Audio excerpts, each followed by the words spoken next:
can't take you anywhere. Okay, I'll be good now. Nah, I'm not buying that at all. So before we get underway, this is the third time you and I have done a panel together. I'm always happy when I see you on the schedule and I shake a couple of people to make sure I can actually get the panel.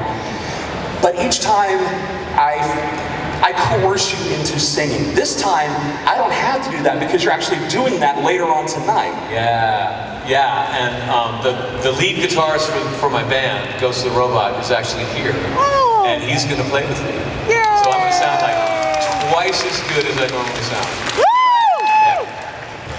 I can't wait to see it. It's going to be a heck of a show. And I'm not going to ask you to sing anything except for the opening aria to Nelson Dorma. So, yeah, sure. Okay. I know that one. We do have microphones here. One is here, and I guess the microphone is here. So, cue on up. We're going to get to as many questions as possible. We've got a lot of ground to cover because William Shatner will come and kill us all if we're late. So, with that in mind, first off, how you been? How's it going for you? Really well. Yeah, you know, I'm a gamer, so for a long time during... If you are driving... You guys are hearing that too, right? It's not a hallucination, no. Thank God. Okay. It's like, wow. No, I'm a gamer, so like being in lockdown was like, oh, I have to stay indoors and play games? That's okay. And then that lasted for, I don't know, about 6 months. I was like, and I've done that, you know, so... I'm like everyone else. I've been locked inside for a long time, and I'm just so happy to be out, seeing people in 3 dimensions. I miss it. Yeah, really. So, what games were you deep into when you were still in the bed? They all come together. I don't know, I like replayed a bunch of games. Wolfenstein 2 is the best game in the whole world. Right now I'm playing Borderlands 3. Yeah. For the second time. Yeah. And Assassin's Creed Valhalla, which is just, yeah, right. That's it, right? And then Resogun Forever. Yeah. It's a twin-stick shooter from PS4. Yeah. So, Borderlands 3, no, it was the Assassin's Creed Valhalla. I'm trying to, actually, oh, Jesus. There's a couple of other actors in the same spheres as you who would also play online, and they wouldn't tell me what their gamer tags were. But did you ever run into anybody who you've actually worked with or played against? I do not play online. I hate that. I'm not good enough, man. If I go do multiplayer, I get teabagged all day, and I hate that. No, I need to play against a computer program that is specifically designed to let me win. You know? And then if I'm not winning, I'm like, F you, pal, I've got the easy button. Options! You're dead. So there's no interaction between you and Henry Cavill playing against each other at all? No. Alright, Slaving. At least you're not building your own rig. I have no gamer pride. I just want to have fun. I love watching people's faces when they hear you speak as out of character for the first time, because it's like, holy God, he's not British. He's not Australian. That's a Carolina boy. People go, give me the accent. I'm like, all right, you want the accent? Hi, Buffy, how you doing? Come over for a slap and a tickle, love.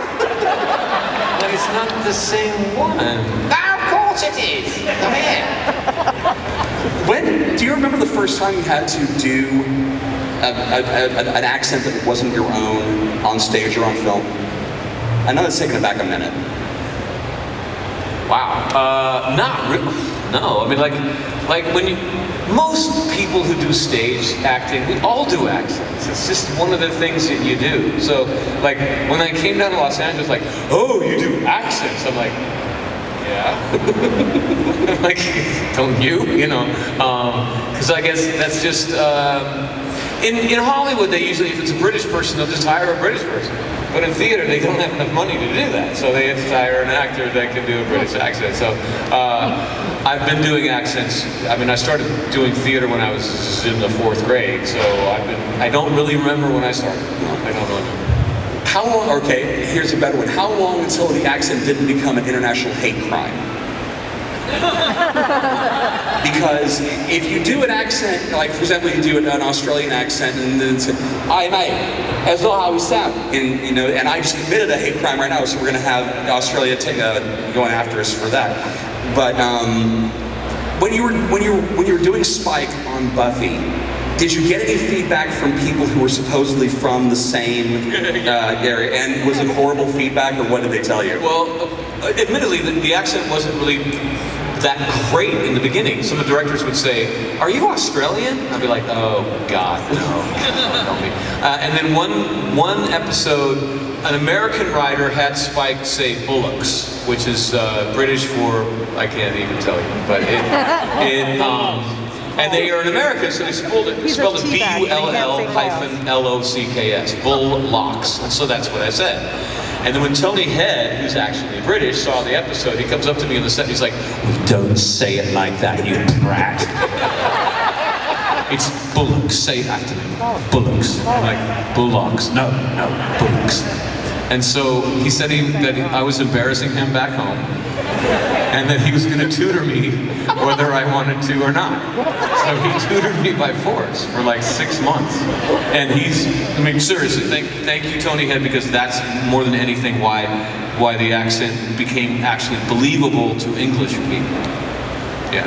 Suspension of disbelief is important when you're playing a vampire. Yeah, but I love what you said about it being a hate crime, because like I do books on tape, and you have to do all sorts of accents. Like I do this for the Harry Dresden file. I do this the Temple Dog, and basically this is Mojo Jojo from Powerpuff Girls. But really, it is just a Japanese accent, you know, like from Kurosawa or something like this. And so, like, it behooves me to be able to pull these things out of my pocket in the booth. And so I'm always, like, I'll be doing the dishes at home and be like, "And then I'm Chinese. You people can't make anything. You people with the computer? No, you can't do this." And my kids are like, "Dad, you cannot do that. That is totally racist." I'm like, "It's not racist. I'm not making fun of anyone. This is work. This is racist work." International hate crime. Yeah, so now they're off on college, and I got the house to myself. So I'm just like, you should hear me. I'm like, oh, it's terrible. And when we were waiting to come on, you had said what your kids were actually up to these days. So relay that to them, because I love. So I'm like, he asked me how I'm doing. I'm like, oh, I'm doing pretty good. So okay, so first of all, I got kicked out of drama school, so I didn't even graduate college. Like, how do you get kicked out of drama school? It's kind of easy, drama school. So my son is studying law here in Texas, and my daughter is studying for her doctorate in mathematics. So this uneducated actor is going to produce one doctor and one lawyer, if it kills me.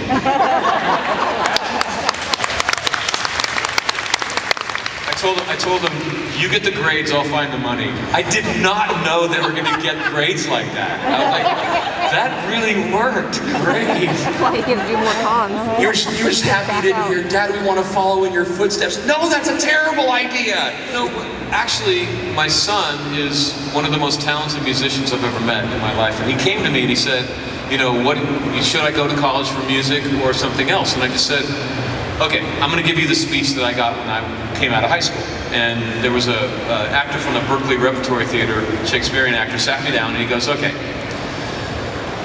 this is what I told my son. You can choose to be a performing artist if you want. It's a great life. I had a wonderful time, but the deal is poverty. And I made that deal with my eyes open because someone warned me about it, and I had spectacularly years. I produced theater in Chicago and Seattle. I slept in the back of the theater on a pile of old costumes. I ate beans all the time. It was fabulous. The only time it became hard is when you came along. And then I realized that I had to make enough money for college and for doctors and to be a father. And then my life decision became untenable, and I came down to Los Angeles and just gambled and lucked out. So I just told him, if you have a problem with poverty, or if you ever want to be a parent, you might want to think about something else. But if you decide to be an artist, you have all the talent that's necessary, you'll have a great time. It's just, you're going to be poor. Even if you have a hit album, over the length of your life, you will be poor. That's what it is. And that's any art. It's not just acting. It's visual arts. It's sculpture. It's any of it. Yeah. Go ahead. I don't want to leave you. The concrete is hard. I don't want to leave you down there the entire time. So actually it really worked. Your mic's not on, Yeah, love. super not on. Can we help with that? We're good. Yep, go ahead. Okay, so your accent question is great because my question is about accents. You're in the new Leverage Redemption. You're coming up in the second half of the season, and so they're based in New Orleans now. So did they have you do an accent? No, and what I noticed when I went to New Orleans was that a lot of people didn't really have accents. It's a thing about television, actually. Ever since we had network television and everyone's watching the same shows, regional accents are starting to go away, and we're all, like we're in Texas. Right? No. I mean, like, but everyone's not talking like this. Hi, I'm from Texas. Some of them do. No, you know? Yeah, they do. I mean, I'm sure there's a little twang in some people, but generally speaking, we all sound the same. So, like I wanted to, it would have been fun, but it really wasn't what I was hearing when I came into town. So I was like, I'm just going to play it like me. Yeah. You just didn't want to put a little bit of Creole into that thing? Just a little bit. Yeah. However, there's a good story behind that one. So I did this accent for a show, this play I was doing. He's playing a murderer who was calling his victim and trying to get her to come out of the house, try to seduce her. And we were getting all these, so I'm on the phone backstage. They can't even see my face. And we're getting all these laughs. And I don't understand where the laughs are coming from. I talked to the director and he's like, oh, the laughs are because they think you're a black character. And I was like, what? And he's like, well, the accent you're using, 150 years ago, white people did sound like that, but in the modern world, that would be more in the black community. And I was like, okay, do that. So when I was auditioning for Buffy, I did the Spike one, and they said, do you have any other accents you could do? And I'm like, pretty much anything that you cast me for. And they say, well, okay, pull one out.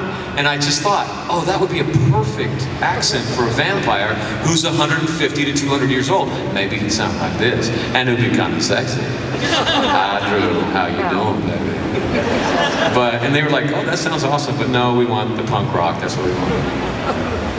Did you ever have any interaction with Billy Idol through the course of the years? Nope, never met him. That is really, really sad because I would love to have the two of you in a room just where he takes the piss for just like 1 second. Well, you're my look, my.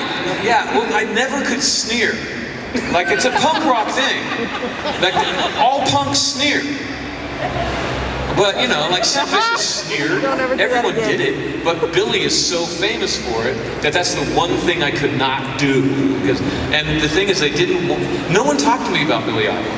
Like when we were developing the character, Joss Whedon said he wanted the Sid Vicious of the vampire set. And I was like, no you don't. And he's like, what? And I was like, Joss, okay, I'm gonna do Sid for you so you understand. This is Sid Vicious.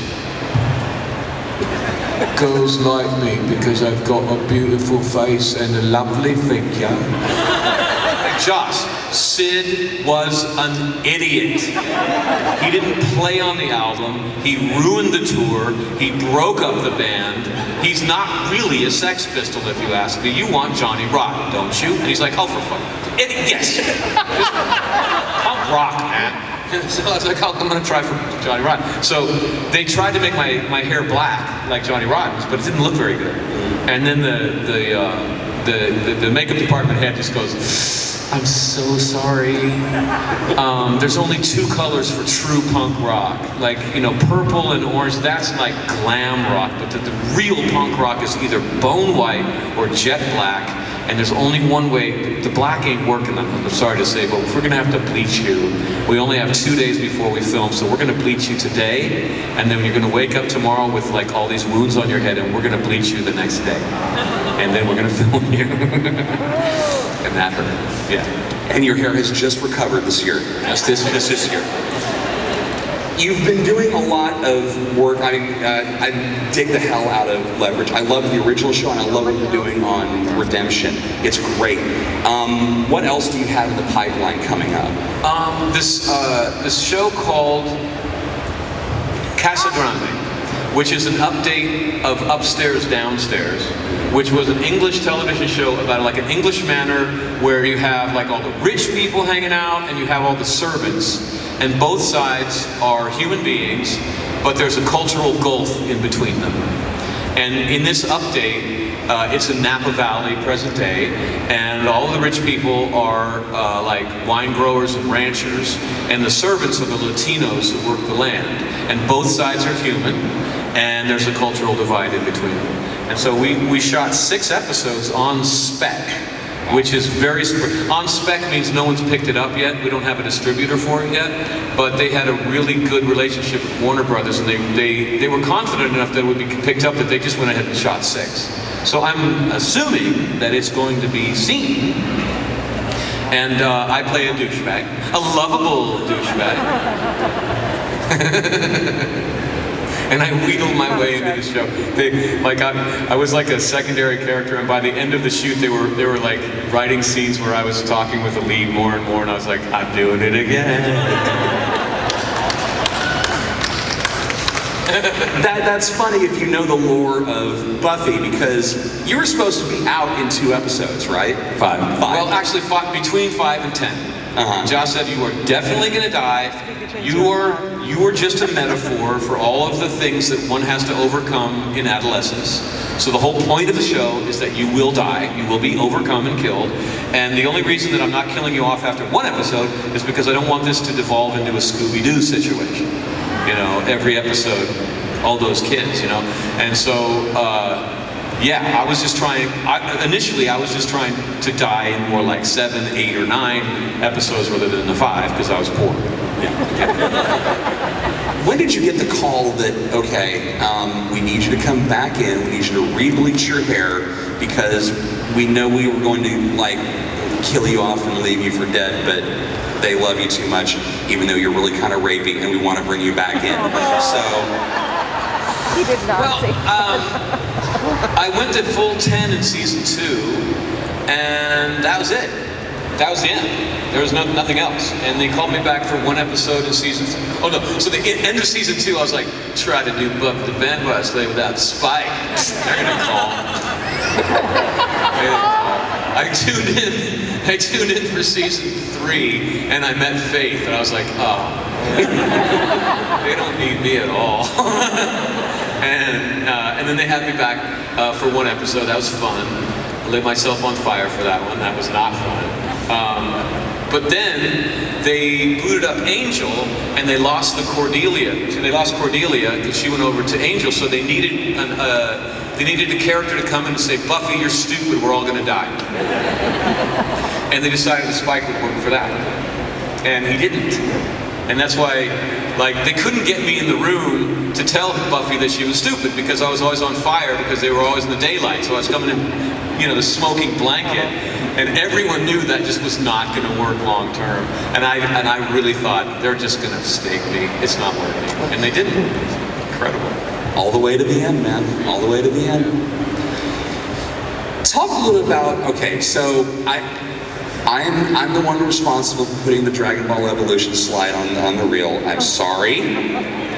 But is there anybody... We can all admit that show sucked. That movie was horrible. Is there anybody here who is like a bona fide editor on Wikipedia? You have an account, whatever? Anybody at all? Okay, because here's the thing. On Wikipedia, which is, you know, everything is truthful on Wikipedia, everybody knows. I'm going to read you the quote. In 2018, some sources speculated that Marsters is the voice actor of Dragon Ball Super character Zamasu.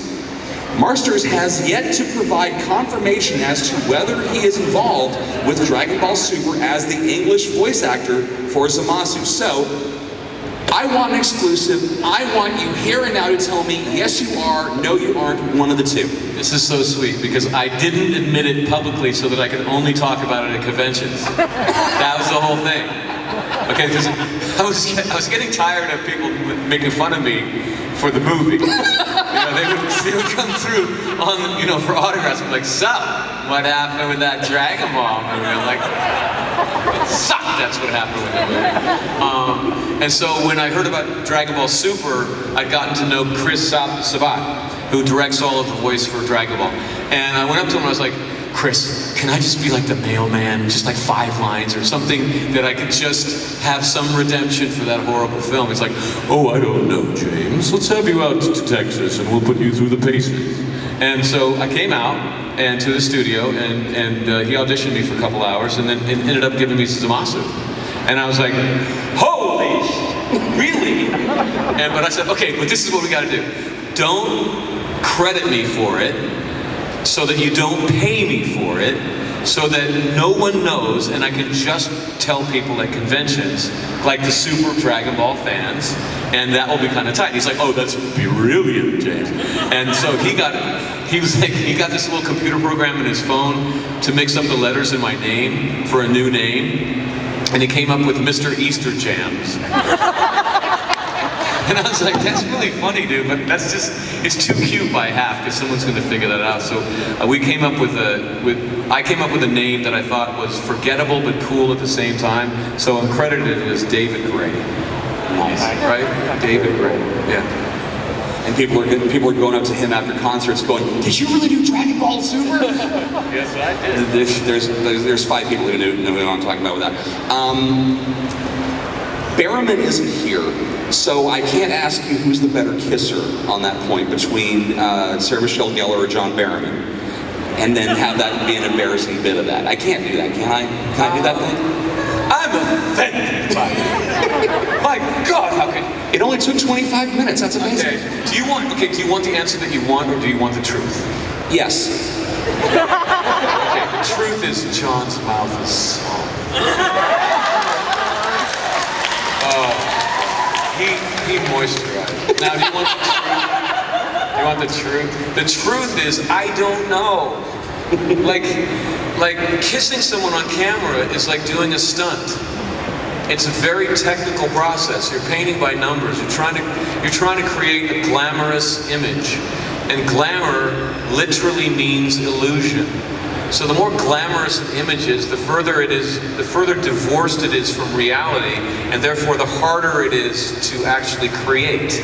So kissing someone on camera, you're like, this is when I first kissed Buffy. And, oh, Buffy, I love you so much. Hold on, James. No. When you're going in close to her face, you just got in her light. Can you just hold your head? Okay, move to the left. Too much. Back. That's it. Okay, now back up. And action. Oh, Buffy. No, James, you're in her light again. So, like, it's work. So I don't know. If I do stunts with someone and you ask me who would who'd win in a real fight, I'm like, I don't know. Whoever connects first, I guess the first good punch is probably gonna win the fight like everywhere else, But so you can get away from that because, look, buddy, have you ever set on fire? No, then the question's moot. Bye. That's bragging rights, man. You can never get away from that. Yeah, go ahead. Actually, interestingly enough, my question's kind of on that line of what character did you have the most involvement in their creation or their character development? Where do you think in your career you put the most effort in a character? Not that you don't every character. I just mean, like, what do you feel like is like your character that you made yours, like, written? Yeah, that's a really good question. The truth is that I don't really try to get them to write any differently ever, because they're better writers than I am. So what my character says or does is up to the writers. How the audience reacts to what I do or say is up to me. And there's actually a lot of power in being an actor. Like, I can tell you I love you in a way that makes me think that I'm about to kill you, or that I actually love you, and depending on how I act it, So, like with Spike, I was told that I was a soulless vampire who didn't care or love anything or anyone, and that I was going to be killed in 3 to 5 episodes. They turned their back after they told me, and I was like, F that. If I play it like that, they're going to kill me off in 3 episodes. So I got to find the love, because that's how I can connect with an audience. And with Spike, the love was obviously for Drew, but on the page, he was kind of a jerk to her. And I just turned it around with the way that I played it. I remember one scene, she's like laid out on a table and she's looking at a ceiling, and he's like, also Drew, that's the ceiling, it's not the stars. And on the page, he's really like getting her. But I decided just to be like, oh, this is why I love you. You can see the stars anywhere, love. Oh my God, I fell in love with you again. You know? And so I was absolutely flipping it and going against their wishes about being a soulless vampire, frankly. I've done that a lot, like with Victor Stein in Runaways.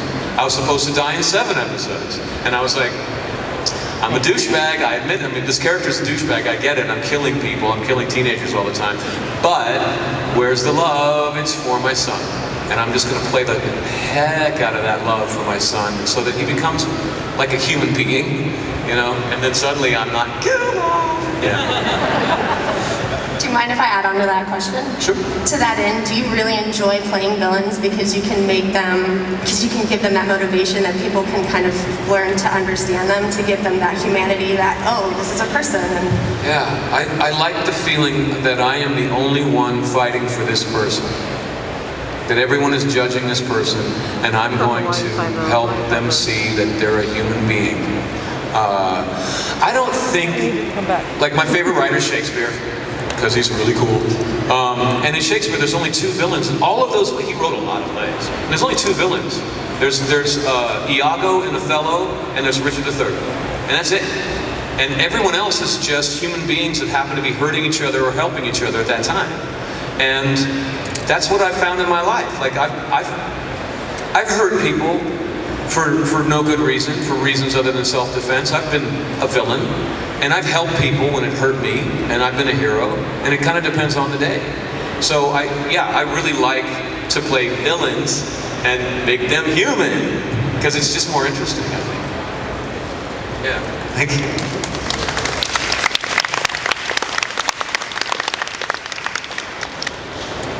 Who's very brave? No, I'm just trying to.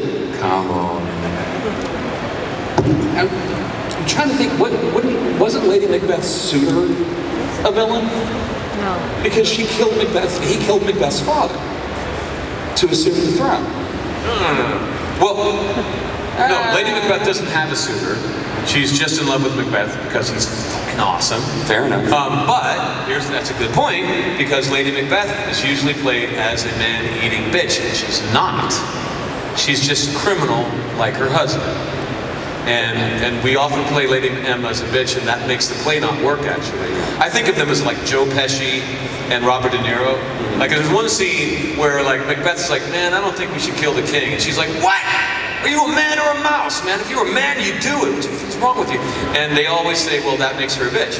And I'm just like, no, just imagine Joe Pesci and Robert De Niro like in a movie, and they're about to jack a car, they're underneath a street lamp, and Bobby De Niro goes, I don't know, Joe, maybe we shouldn't do this, I'm having second thoughts. What do you think Joe Pesci would say? What the fuck are you? You know, like, he would take after him like with boom, boom, boom. And it's not because he's a jerk, it's just that he's a criminal, he's being put into a bad situation by someone who's having a second thought. Now I want nothing more than to see Joe Pesci doing Shakespeare. I want Or have him do Lady Macbeth. in my life. That would be fab. By the way, you will never get an actor to say that they would rather play a hero than a villain, because villains have more fun, heroes are boring. Oh yeah. Straight up. Oh yeah. When you play a hero, you're always like running, trying to save people. You're always worried you're not saving enough people. I don't know, he ran a lot. So much Runaways. work. When you play a villain, you just lurk. Wait for the hero to come by doing all the work, come out of the shadows, pop, boom, done. The only one who wants to play Dudley Do Right is Brendan Fraser. Everybody else wants to play Snidely Whiplash. Everybody. Right here. I have a 2-part question. I read several years ago that there was a Spike pilot in the works that Joss had written. Did that ever get off the ground? I mean, was there ever anything actually that you saw? Yeah, he came to me and said, do you want to do like a TV movie, not a full TV show, but just like a one-off movie? And I was like, heck yeah, man. What's the story? And he's like, I don't know, I don't have anything. I'm like, come on, Joss. You gotta have something. And he said, well, I have a line from a movie that's inspirational to me. I was like, okay, give it to me. And he said, this is Aragorn from Three Kings, Lord of the Rings movie. And I said, what's the line? He goes, I have no hope for myself.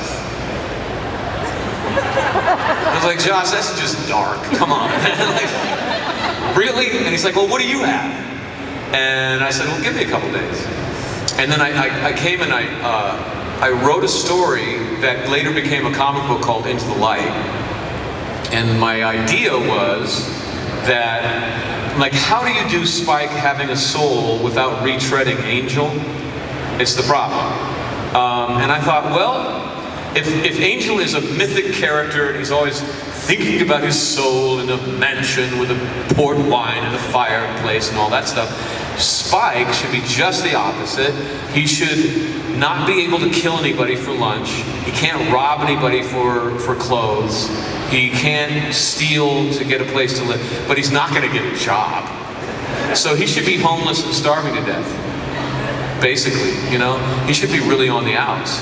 And I wanted to write a character where a story where he tries to be the hero, gets his butt kicked, tries to be a lover, gets dumped, but he finds out a way to get a new pair of shoes without hurting anybody and without stealing them. And just make one little step toward figuring out how to be a moral creature in this world. And I told Joss my story, and he's like, I like that. That would be cheap to film. I'm like, yeah. I wrote it with that in mind, actually. But I don't know, it just never got off the ground. That was like people above us decided not to do that. But we were, yeah, at some point we might have done it. There's 18,000 streaming networks. Somebody's going to put that pilot together. The second part of the question is also about an internet rumor that I had read. I'd heard that at one point you were in the running for the role of Harry Dresden in the Dresden Files films. No way, no.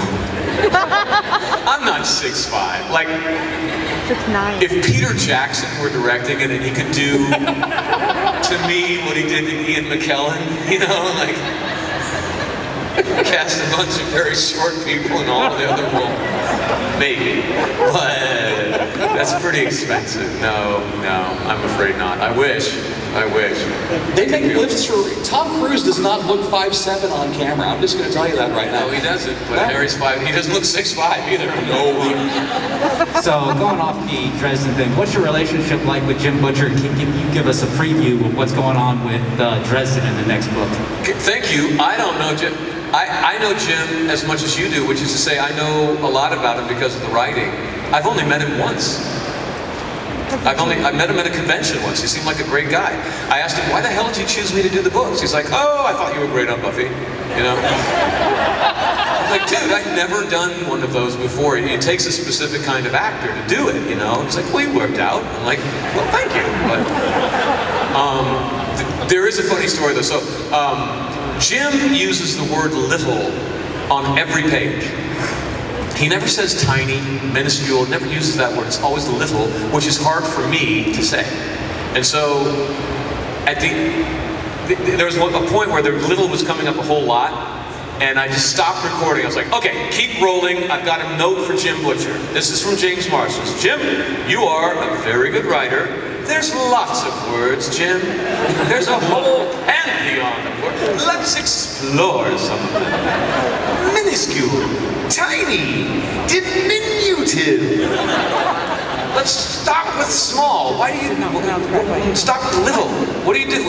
And I didn't hear back from him at all, but the next book, little was on like 8 times a page. It was on like literally twice in a sentence, quite often. Like Jim was just like you do you, baby. I'll write it, you read it. How about that? And that was the last note I ever gave Jim. All right, we're running short on time, so let's go. Come on, go. All right, I was going to ask 2 questions, but I'll just do one. Okay. I try and come up with a question that maybe you've never been asked before, and the one I came up with was, and I would love for you to answer too, if you were a pull string doll, what would your 3 phrases be? Wait, what? If you had a pull string doll of yours, what would your phrase be? What, of me as a human being, me, James? Yes. Fuck. What's You the one first. thing? Wow, What's the that's one a great thing question. your kids have you say over and over and over again, other than no? Well, they're grown up now, so like, So hell no. hell no. Where's the coffee? I think. Yeah, definitely. Can I have more coffee? And 2 more. Thank you. You're welcome. Great question. My favorite episode of Buffy is Once More with Feeling. Yeah. And I was wondering, my favorite part of the show is when you're singing. I mean, I can watch that over and over and over again, but what is your favorite part of that episode? Hilton Battle. Oh, Yeah, sweet. Yeah, we thought, like, we were really scared going into it because we like, Tony Head and I were used to singing publicly, so we were okay with singing.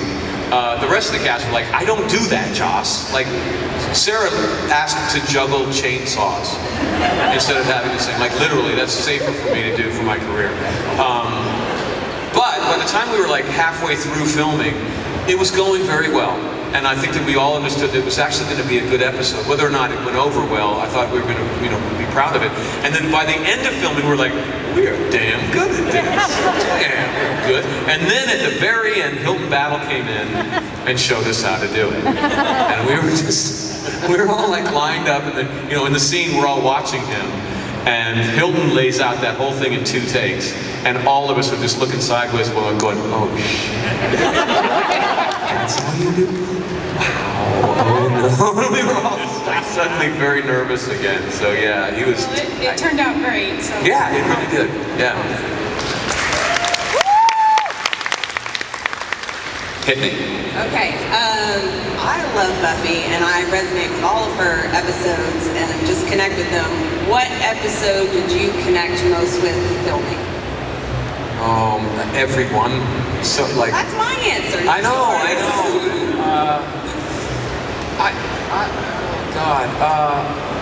I think one of my favorites is Fool for Love. yeah. Because I've had that moment when you get rejected and someone tells you you're beneath me, like that was really real for me. But I mean, I got to fight Ming Lee's close family relative. I think it's his second cousin. Ming Lee, Bruce Lee's second cousin, played the Chinese Slayer in the Boxer Rebellion. And that is just, I got to fight her. She is the deadliest human I've ever met in my life by a mile. She's lightning fast, she's so specific, she's so controlled, and thank God she's nice. And I got to fight her again on Runaways. And she hasn't lost a step. I have. It's kind of funny. But we got it done. So that's one of the things that you kind of remember all your life. Like, man, I fought Big Lee. That's pretty cool. I remember, what was the episode where I was on the cross? Can I rest now, Buffy? Can I rest? I can't remember. That's season 7 though. I remember that one. Yeah, that scene stands out for me. My favorite moment on the show, though, is when Buffy says, I love you, and at the very end, he says, no, you don't, but thanks for saying it. Because for me, that's the first time I realized that Spike was self-aware, or beginning to be self-aware, and he realized he wasn't good enough for her. Yet. And I fully, in my little brain, Spike, after the show, he goes out into the world and figures out what to do with his soul and basically grows up. And once he does, he's definitely coming back for Buffy, and they're definitely going to be together. But he realized at that point, I've got a lot of growing to do before I deserve you. Yeah. Thank you. Yeah, well. We have 3 minutes. You guys, hit it. So you brought up Joss Whedon a few times. Yeah. And there is a very famous comic online that says guns don't kill people, Joss Whedon kills people. And it actually has you in the lead of the line as Spike running, and then a couple other characters he's created and killed. Yeah. And so is that really Josh's character, or is that just Joss's writing style? Well, yeah, it's his writing style. I mean, like, he wants to give the audience a roller coaster. And a roller coaster has times when you're falling and screaming and cursing the name of the roller coaster maker. And then you swoop up and cheer and you laugh. But I don't want a flat roller coaster. I mean, he kills a lot of characters. He does, but what that means is that you get highs and lows, and he'll break you, and then he'll lift you up again. But like I said, if a flat roller coaster, I want my money back, man. So I like that kind of storytelling. But what that means is certain people have to die. Yeah. If you haven't seen it, you should look up. Yeah, right on. I will. By the way, the greatest joke, or one of the greatest jokes. Joss Whedon, Stephen Moffat, and George R.R. Martin walk into a bar, and everybody else dies. You have the last question. Make it a good one. All right. I love Spike, by the way. It's fantastic, always. What's your favorite line that he ever did in all of TV, though? He had a lot of them. What's your favorite? Oh my God. Is it out for a walk? Yeah, well, out for a walk, bitch. Love that one. Because, I mean, no one told me to count on my fingers, but there was like an ellipses between the words, and on the page I was like, he's counting. Because he's not an Albert Einstein intellect. So he says, give me 5 words. He's like, he's got to count them out. Also, cup of tea, almost got shagged, cup of tea. Love that. Yeah. Oh, so many. Yeah. It's hard. Thank you. You're welcome. Yeah. Hell yeah. All right, so here's the deal. No, please, give the man a massive round of applause for that. I never want to cut off applause. The gig is actually downstairs. It is in one of the small theaters. I want to say it's like Theater 4. So tickets are available. There are VIP tickets available for it. Trust me when I tell you, I've heard the gent sing. You want to hear him sing as well. If you like hearing him talk, you'll love hearing him sing. There's always that.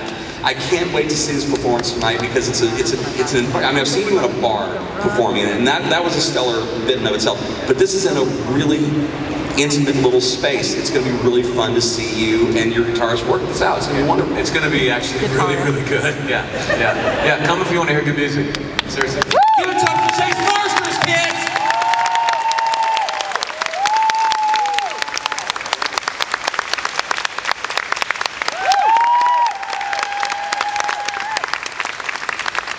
All right, so stick around in 15 minutes.